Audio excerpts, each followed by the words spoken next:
You might be smarter. Your family might come from privilege. Your daddy might own a company, but you will not outwork me.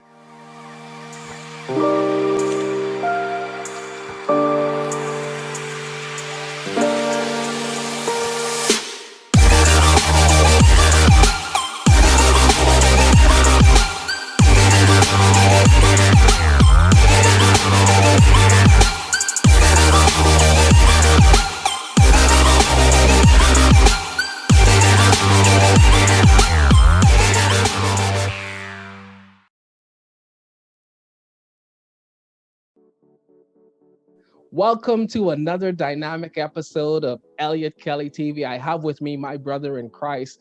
He's been a real motivation and inspiration to me, none other than Mr. Spence Finlayson. He's the associate at Business Perspectives Online. He's the CEO and president at the Phoenix Institute for Personal Development and Empowerment. He's also the founder and CEO at Master Motivator Spence Finlayson's Speakers Academy. Welcome to Eliot Kelly TV.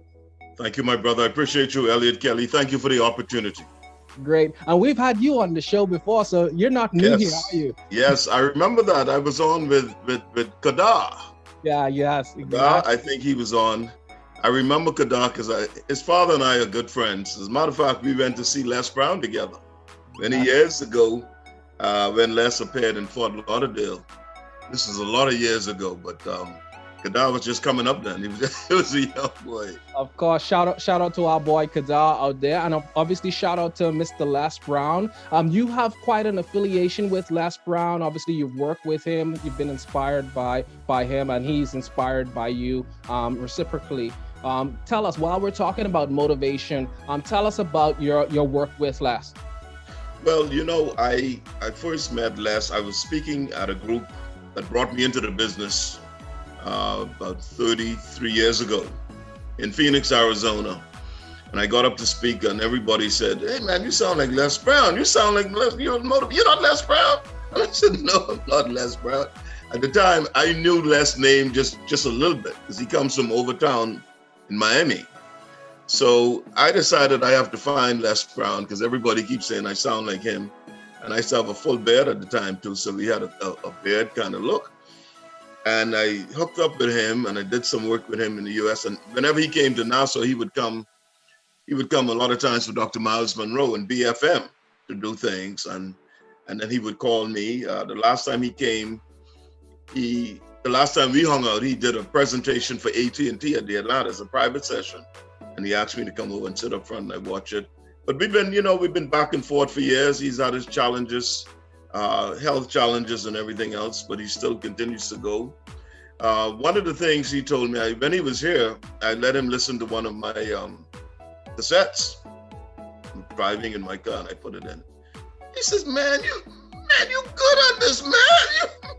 He kept looking at me while we were driving like, man, you good at this. And I heard people talking about you, you know, because we do the same thing. So whenever I go somewhere, they'll ask me about him. And I guess if he come to these shores or closer, they ask him about me, and I've done the Caribbean. It's interesting, his name just came up again. Let me tell you, can I just share this? Of course you can. Because of my closeness to Les and everything else,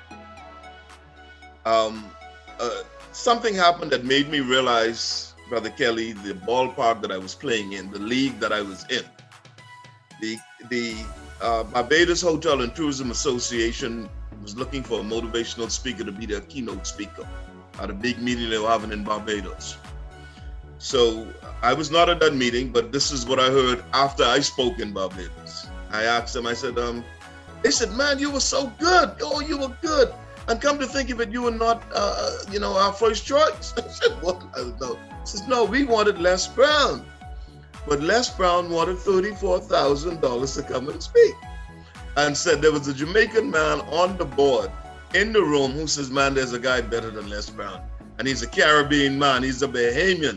His name is Spence Finlayson. So they said, really, do you have his contact? I said, no, Google him. And that's how I got the job.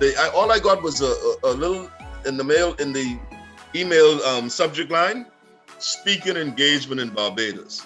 And I love those subject lines, speaking engagement, Aruba, and so forth. So that's when I knew, and I cracked less about that. That's when I knew that the league I was playing in the big leagues.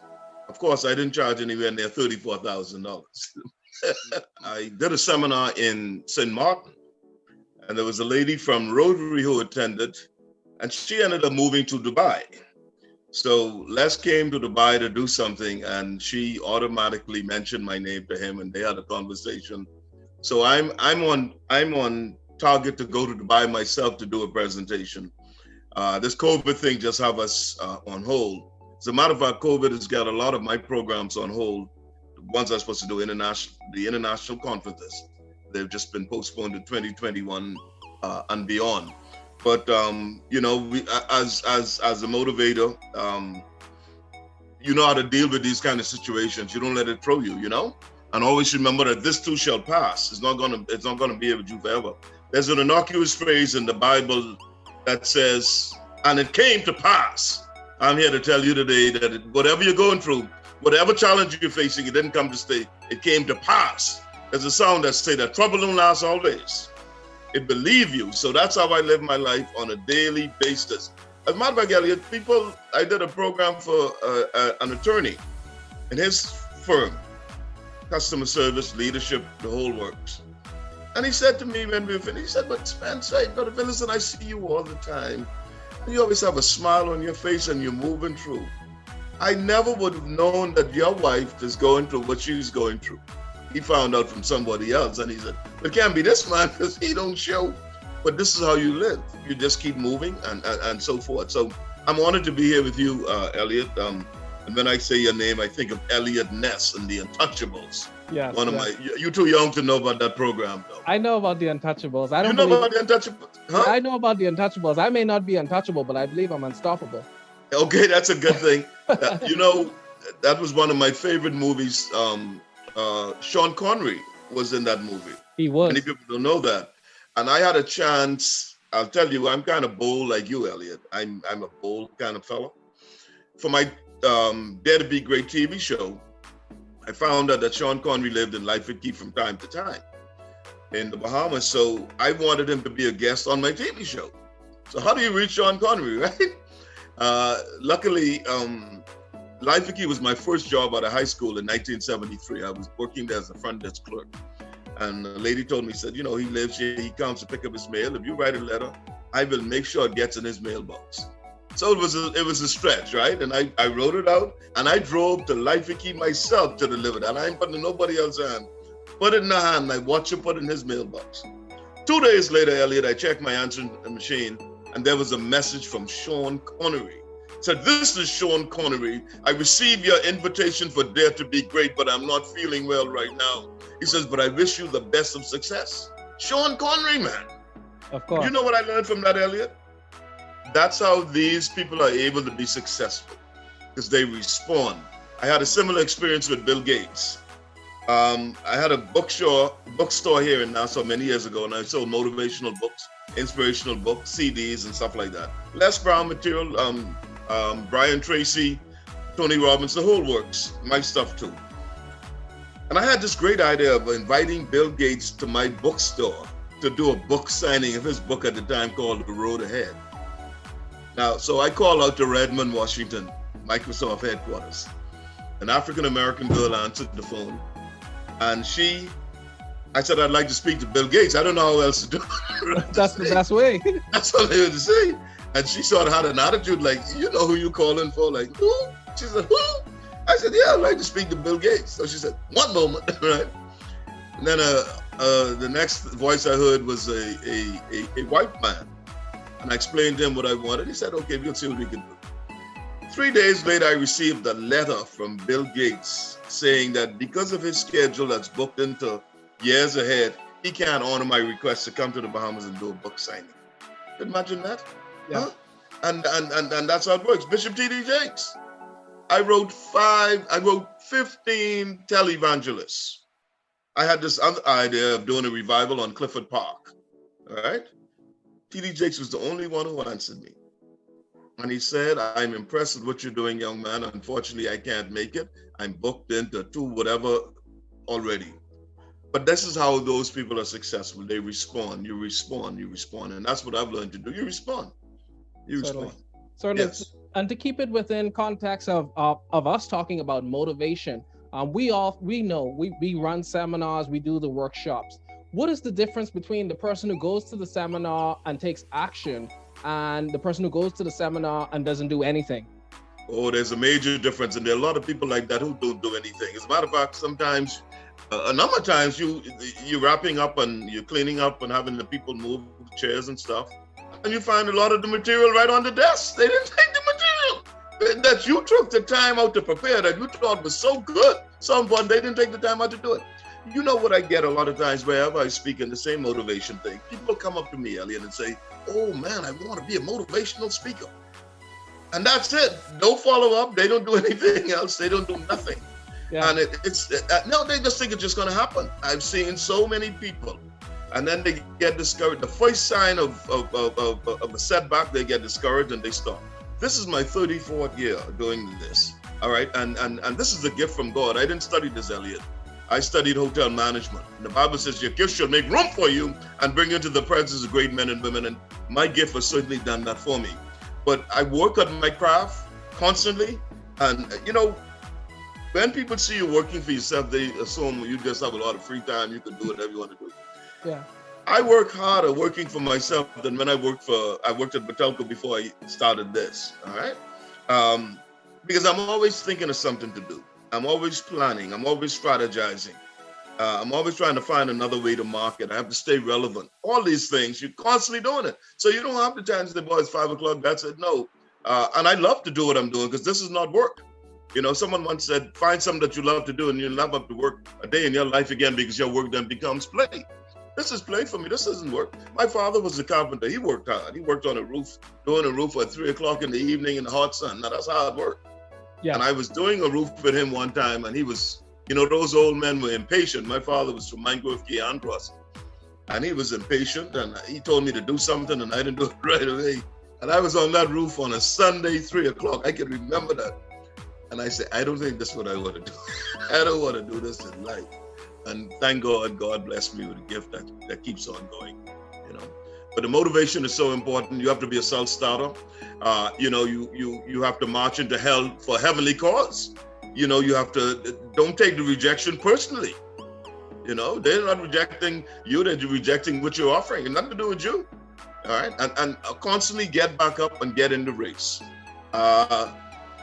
I live a life, and I live like this, Eliot. I'm not a person who gets up and go on stage and put this act on, and then when you see me again, it's different. If people are amazed, a lady stopped me the other day, and she actually came to a session I did. And when it was over, she came to me, she said, you know, you're just an amazing man. Because I've been to your seminar when you first started. And now this is 20-something years later, and you still have all this passion and energy. But what is it? It's the gift, and it keeps giving. You know, I have, truth be told, I have more fun than the participants when I'm doing this. I have fun in it.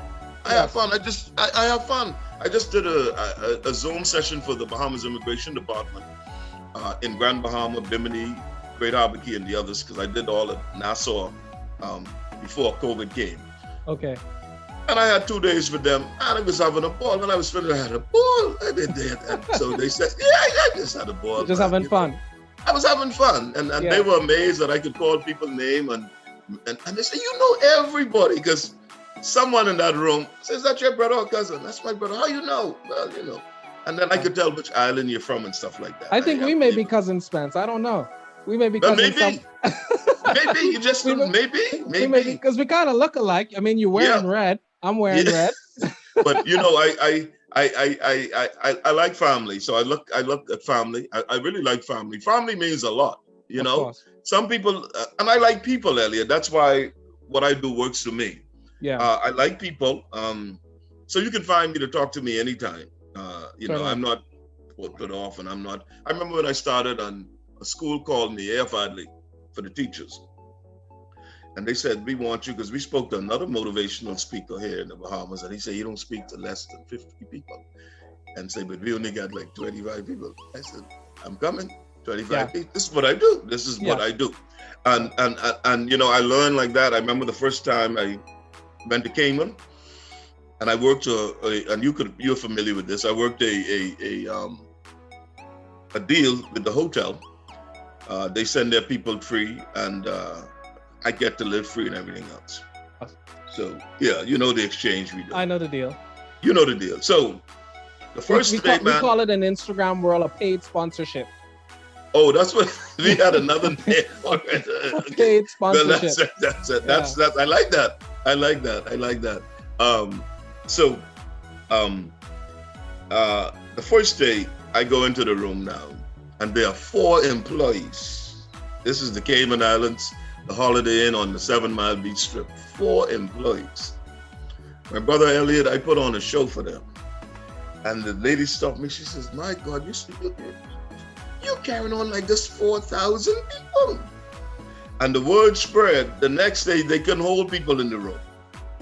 That's how you do it as a motivation speaker, as a performer. And what I've learned also is that whenever I speak, I'm speaking for my future. Because if I don't have a good performance, I can't be off. I can't have an off night or an off day.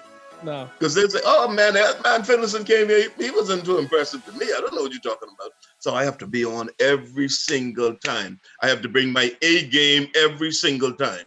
So it behoves me to be in the mental frame of mind. I just wrote a book on public speaking called Mastering the Art of Public Speaking. And I talked about the beginning, becoming mentally prepared to speak. And people think you just jump up and speak, but it's a procedure. Yeah, they just think, "Man, you can come anytime." No. I have a system that I follow and it works. Yeah. All right. I don't want to be in the room when the other speaker is speaking who I'm following. I don't need to hear what they're saying because it may not have anything to do with me. I need to just stay in my zone. I'm meditating until when you call me, when I'm being introduced, I'm on fire because I've been sitting there just getting things going and knowing what's going on. So that's how it works for me. I'm a talker. I could talk all night. So you throw some stuff at me, Eliot. That's no problem. We're going to ask you what success means to you, but I just want to pivot on a few points that you made. The first one being that when you reached out to Bill Gates, and I think you reached out to it was T.D. Jakes as well. They responded to you. Yes. That's something that I've taken on board from a role model from yourself. Every time I've reached out to you, you've always responded to me, and I wanted to appreciate you for that. Yes. You glossed over the fact that you've been in the industry now for over 34 years, and I don't take that lightly. I wanted to reiterate that as well. Commendation to you for what you've done for our community in the Bahamas, and of course, globally.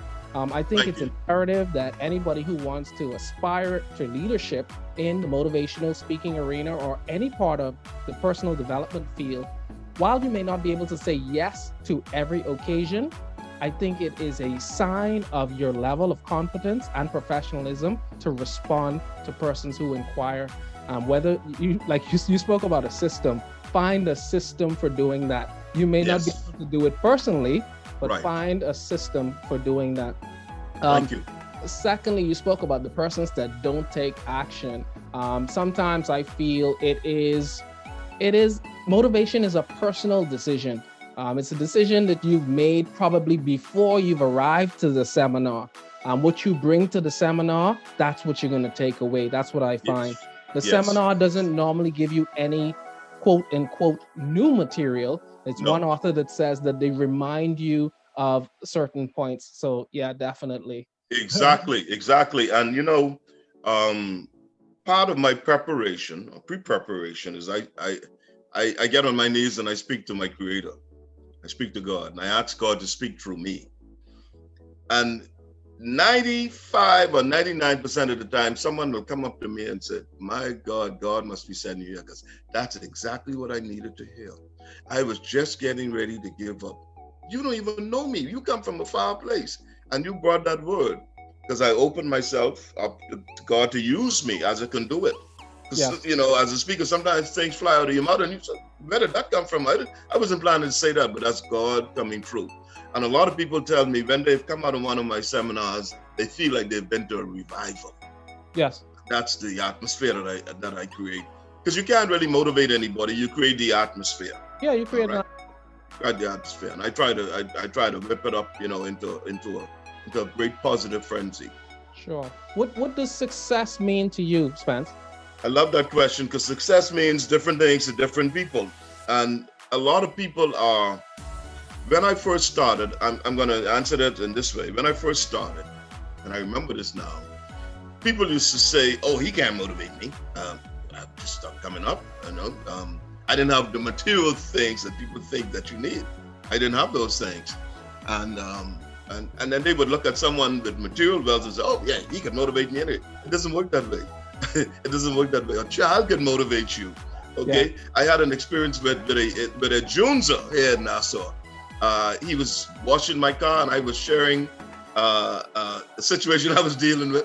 Man, this guy gave me an excellent answer, an excellent solution. I'm telling you. And I drove off, and I said, "Boy, you can't underestimate anybody." Yes, he was down on his luck doing that thing, but he came up with a nugget for me. All right, so people have the misconception that you have to be wealthy for someone to motivate. You don't need that. You don't need it. People gravitate more to your struggles than your success. That's what I've learned many years ago, Eliot. So I rather speak about my struggles than my successes. Because people can't identify you flying around in the plane going to these locations and do it. They can't identify that. But they can identify when you tell them that your car was repossessed. All right, you were doing a session and you came on, your car wasn't there. Things like that. Because, I share this story, and this has been a defining moment for me, and I'd like to just share it briefly with you. And I'll tell you what success means, because I have a long way to say it, but success means different things to different people. For me, success means being in a loving relationship, a beautiful relationship with my children, contentment. That doesn't need material wealth. I always tell people, you could be successful sitting on your back step, drinking some bush tea. Yeah, that's a success. You know. Some Sarsi. Yes, right. That's a success. Yeah. So I had this challenge. I spoke to the PLP convention in 1992. It's a defining moment for me, so I'd like to share it. It's a remember when. The PLP had been in power for 25 years, and Andrew Maynard called me. He was the chairman of the party. Said, "We want you to speak at the convention." I'm the last child in my family. My sister lives in Hartford, Connecticut. She's going to be 90 in December. My brother that follows Alfie Finlayson, he's 73. My other brother, Roosevelt, is 70. I had a brother who died who would be 5 years older than me, and I'm 63. I'm the baby. So I asked their opinion. And they said, "You can't lose. The PLP has been in power for 25 years. You're going to be on national TV. So people get to see what you could do." So I decided to take the job. But before I went on, Eliot, I asked Mr. Maynard, I said, "Do I have to say PLP all the way and all the other slogans? You know the slogans." He said, "No, man, just do what you do on TV." At that time, I had my first TV show coming from the Crystal Palace called The Possible Dream. Say, "We just want you to motivate the delegates." I said, "Well, I could do that." I was supposed to speak for 10 minutes, and I went on for 25 minutes. Because Lyndon got up clapping me. Adi Hanna got up clapping me. Nancy Clement. I was the toast of the town for months. And then the election came, and the PLP lost that election. Ooh, my business went from over here just like that. Bang. Today, I don't mix it. I don't, I was teasing you about the colors. I don't mix it. Yeah, these are non-political colors. Yeah, I don't mix it. Yeah. It got so bad, I had to do the geographical cure. And I moved to Freeport to get a new start.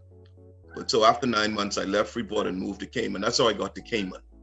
And here's the faith story, and here's the success again. And the God story, God moments. The ticket was $364, November 19th, 1993. That is permanently etched in my mind. All I got from hustling was the ticket money. Got into Miami International Airport that night.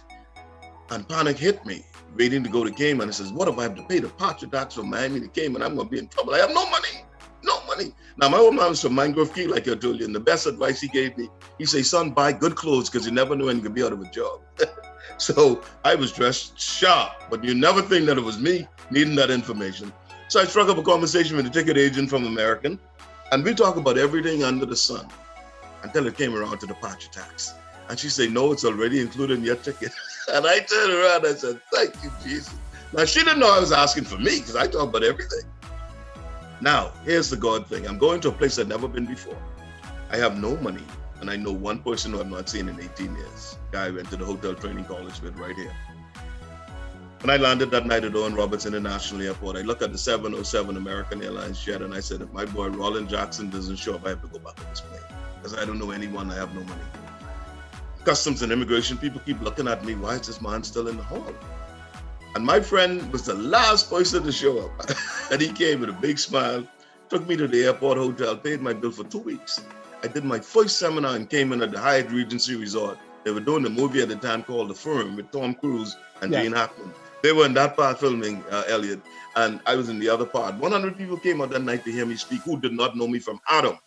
But the word spread like wildfire. So every time I came to Nassau, I get a call. Cayman National Bank wants you, this company, this hotel, customs want you, immigration wants you. So one time I was coming to the immigration office and said, boss, you always down here. You might as well move here. So that's a great idea. And I moved down. But that's my God story, how God delivered me and how God continues to do that. I don't just believe God, I know God. My motivation is God-based. There's nothing in the skies and all these kind of things. It's God-based. This gift is from God. So success for me means having a beautiful relationship with my wife, having one with my children, being able to take care of my obligations, being able to worship freely, and to have a small amount of friends who you knock things. I have friends who I've been friends with from I was 5 years old. My best friend is a CPA named Craig Tony Gomez from Baker Tilly Gomez. We've been friends from Easton Junior, which is Palmdale Primary. Wow. 1966 I met him. We went to SAC together. He went off to university. I didn't get to go to university. I had to take care of my parents, but I always tell people when you take care of your parents, God will forever bless you, especially your mother. Definitely. You know, my mother, we had to put her in the geriatrics. She had a stroke, she couldn't move or anything. My father died in my arms at 14. And it was then that I decided I have some things to do. My brothers were away in college, so I didn't get to go. But you know what is funny, Eliot? When I speak abroad, people don't ask if I have a degree. They say, where did you get your MBA degree from? Of course. That's what God puts into you. So success for me, it doesn't mean all the material things.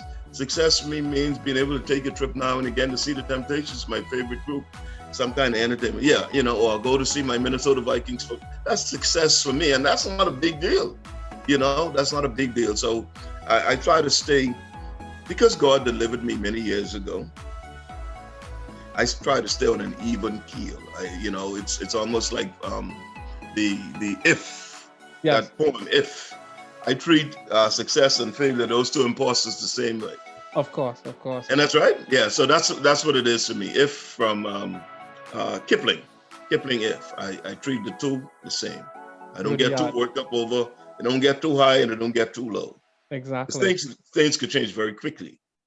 Thank you. With us being the thought leaders of the next generation, obviously at the forefront of the personal development industry, how important is it for us as Bahamians to have our message broadcasted globally? Oh, it's very important. It's very important, because I remember when I went out, Curacao, I was invited there to speak. And I spoke. I ended up speaking to a Toastmasters meeting. And I never been to Toastmasters. And the guy said, where you come from, man? Say, man, a Caribbean man. First time I seen one of us like this doing this. Because they're used to seeing white people do it. And now here's a fellow from the region coming and doing it well. So it's vitally important for us to get our message out there. Whenever I go out, and back in the day when I was out very often, they would always ask me about Dr. Miles Monroe. They would ask me about him. They're going to ask me about Miles.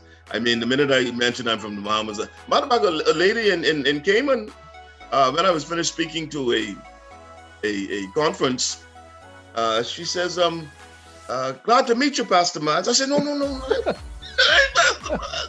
Miles, no, I don't want to mess up that man's reputation. No. I said, but you're speaking from the Bahamas. I said, yeah, be sure to like it already, but Pastor Miles, I'm not going to mess up his reputation. Pastor Miles Monroe did so much, and a lot of Bahamians, unfortunately, did not get to know him until he died.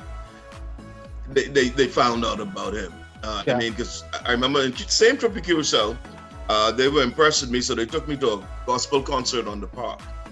And all the lady said was, he's from the Bahamas. So the guy at the gate said, come on, let him in. He's from Dr. Monroe. Yeah. Say, let him in. He's from BFM. He's from Dr. All he heard was Bahamas. So he figured, that's all he heard. But, Miles spoke to me. I was hosting a radio show, and he came to be on someone else's show. when I was finished. So he said, motivator. He said, master motivator. I thought you was out on the circuit.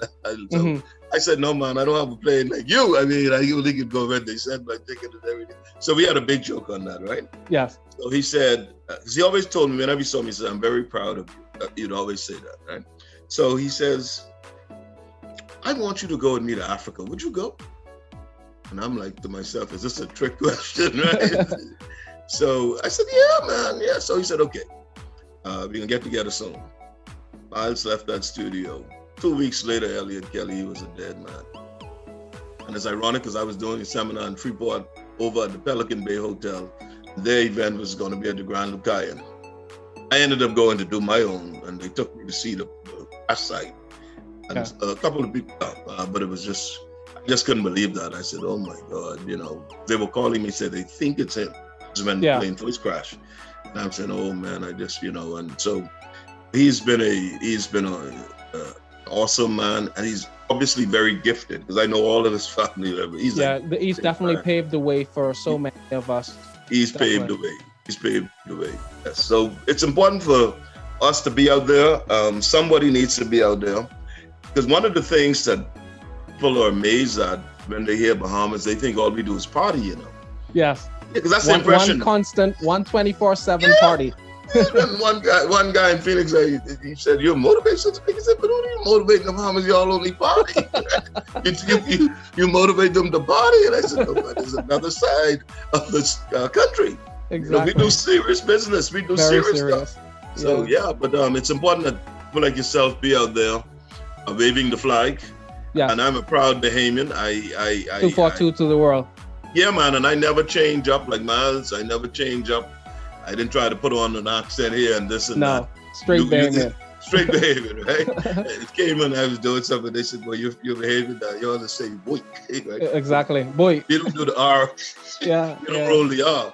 But this is what they got, you know. So it's good. What do you have in the pipeline now, Spence? And how can persons get in contact with you? Thank you so much. You know, because being out there for years as a motivational speaker, people always came to me and wanted me to mentor them and so forth. They wanted to do it. And I backed off it for a while. I stayed away from it for a while until a friend of mine, a professor at University of Florida in Gainesville, he came to town, and I was telling him, he said, "Man, you need to create your programs just for that." So I created Master Motivator Spence Finlayson Speakers Academy, where I train and develop speakers over a 7-week period at my place on Prince Charles. The other thing I have coming up, which is brand new, is a mastermind group I'm starting. This is a paid mastermind group. Now you pay $149 a month to come in and sit around the table with like-minded people and people from different industries. You always separate the industries so you can get that synergy. You can get help in areas that you need. And it comes from Think and Grow Rich from Napoleon Hill. That's where the mastermind concept comes from.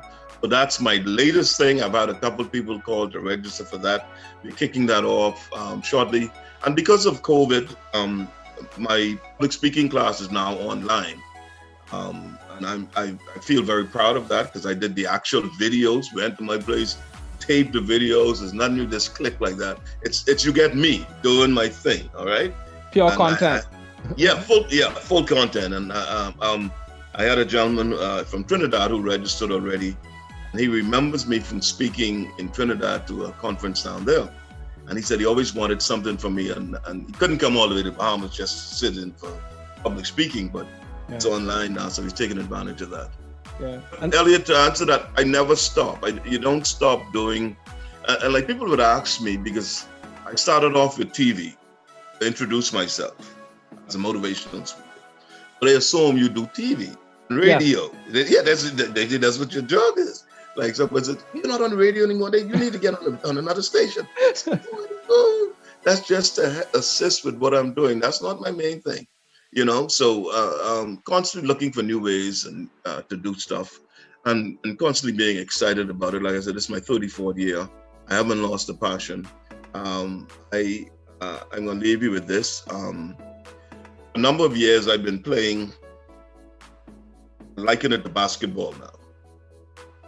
Been playing in the European League and not the NBA, if you understand what I mean. I understand what you mean. Okay, the US is the Mecca Europe is also the Mecca. I want to work frequently in those areas. I work from time to time, but I want it to be, I want a 20-city tour. You know what I'm saying? Yeah, I don't need the one-off here in the next couple of months. What is interesting, I'm going to leave this. You're doing an excellent job and you're keeping a presence. I watch you. I didn't say anything, but I watch you. You just had Miles' son on the other day. That's right? That's correct. I watch you. And then you had somebody else on who I know. Who was it?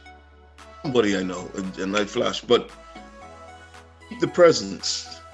Lady hit me up the other day on LinkedIn. She said, could we have coffee? Now, she's based in Atlanta.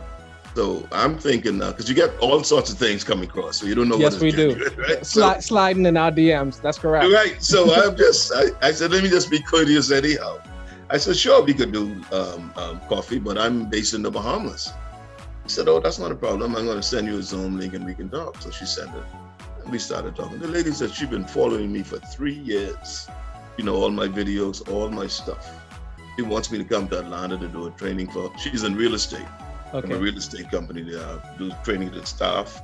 Plus she's involved in a foundation. She wants me to speak. I'm like, wow, 3 years. So you just don't know who's watching you. Don't become discouraged. I would tell people you don't know. I had a class last night. I was telling a girl who just started doing videos. You don't know who's watching. And that's the power of these things, the internet and everything else. You don't know. Keep putting your stuff out, material out, keeping the presence. Once you start like that and then you slack off, people wonder you're not doing it anymore or what happened to this. Yeah, so be consistent, always creating different material to put out there. Yes. And we create, I mean, a lot of persons don't know, we create so much free content. Like you said just now, I had a lady who called me and she's like, I just sat down and I watched about 6 hours of your free content. So people are treating good content just like how they would binge watch on Netflix. So it's very important. The advice that you're sharing is so vital for anyone aspiring to get into this space. Make sure before you launch that you have sufficient content that someone could just sit there and just binge, because I mean, at the end of the day, we put a lot of effort, a lot of time, and a lot of money into these productions, into sharing, into our expertise, into developing our personal brand and developing ourselves. So go ahead and get all that free content. And when you can, when you're in position to do so, when you're ready to take that leap, dare to be great. Yes, dare to be great, exactly. Dare to be great, Eliot. Yes, thank you so much, my brother. That's no problem. It's great to have you on the show, Mr. Finlayson. You've been watching Eliot Kelly TV. If you haven't already, make sure you go out there and you purchase our 2 books are on special. It's a 2-for-1. You can get a 2-for, Brian Tracy calls it. You can get Ahead of the Storm and also The Eye of the Needle. 2-for-1 special at $49 US. Give us a shout. Be sure to follow us on Instagram. It's Eliot Kelly Official. And if you found any value here today with Mr. Finlayson, go ahead and smash that share button down there. Leave us with some motivation during these uncertain times. Yes, I tell you, during these times, this is when you need some neology. Not sociology and psychology, you need neology. Spend some time on your knees speaking with your creator, asking for guidance and directions. You must always believe that the glass is half full. Always believe that in spite of what you're going through now, you're going to come out of this. Always remember that this too shall pass. It's not going to stay with you. You're going to come out of this, but you need to prepare yourself now while you're going through this. Work on some programs, do some stuff, develop yourself.